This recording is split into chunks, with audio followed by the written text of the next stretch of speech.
Pues, la infección urinaria es, primero, la infección bacteriana más común del ser humano. Eso quiere decir que después del resfriado común es la infección más común que tenemos los seres humanos. Eso habla de su importancia. Y primero da síntomas, da molestias. Cada órgano en el cuerpo habla a su manera. Nosotros denominamos esos síntomas como síntomas urinarios irritativos, los cuales se caracterizan por la presencia de mayor frecuencia para orinar, ardor al orinar y urgencia para orinar. Esa es la manera como uno sospecha una infección urinaria.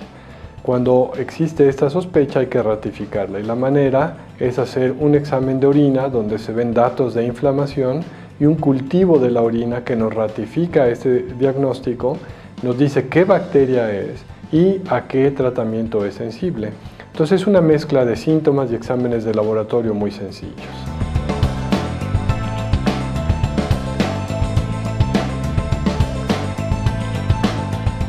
No como tal. Evidentemente, el tomar mucha agua, el orinar frecuente, el arrastre mecánico frecuente de bacterias que hay en las vías urinarias bajas es bueno. Pero el hecho de que se tome poca agua por sí sola no necesariamente ocasionan infecciones urinarias. El principal mecanismo de defensa de las vías urinarias inferiores es el arrastre que se hace con cada micción. Y este arrastre ocurre cuando la vejiga se llena. Para que la vejiga se llene debemos de tomar agua quizá en exceso, de manera que se produzca más orina y se haga este arrastre más frecuentemente. ¿En quién es importante esto? Pues primordialmente en gente susceptible, en pacientes que tienen infecciones urinarias repetidas. En este tipo de pacientes creo que es importante aconsejar el tomar más agua, simplemente para que este mecanismo de defensa evite episodios o brotes repetidos de infección urinaria. Pero no, la sola falta en la toma de agua o no tomar agua no es causa de una infección urinaria.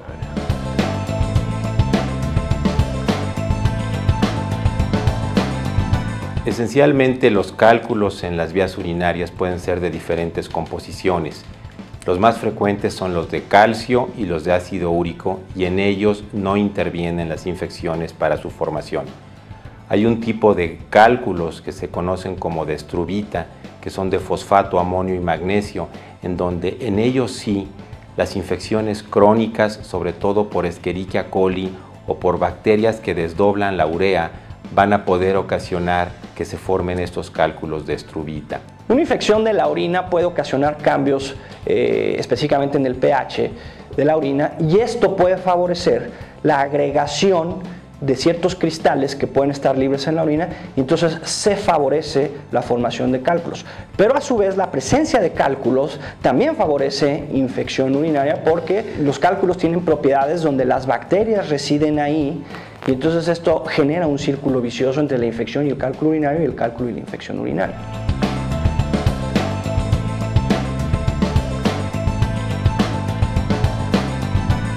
Prostatitis es una serie de enfermedades, no es una enfermedad.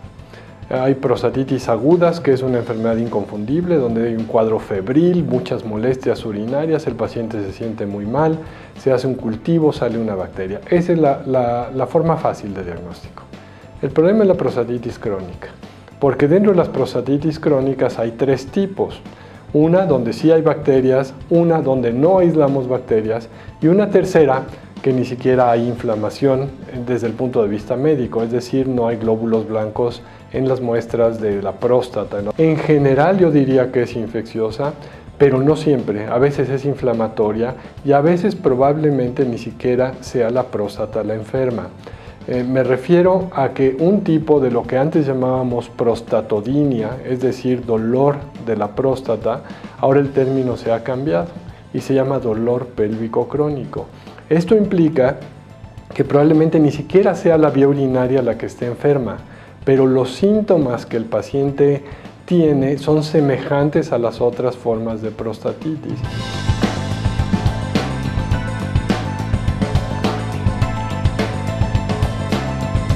Yo creo que todas las infecciones de vías urinarias deben curarse. Deben curarse porque tenemos antibióticos efectivos. ¿De qué depende la curación?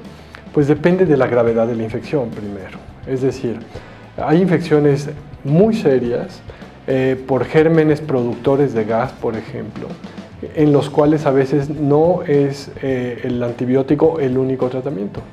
A veces esto debe ir conjuntado con medidas quirúrgicas, es decir, incluso drenaje de los abscesos o incluso quitar el riñón. Entonces, debe de hacerse una serie de maniobras para curar las infecciones, pero en tiempos modernos yo creo que la mayor parte de las infecciones urinarias o todas deben poderse curar.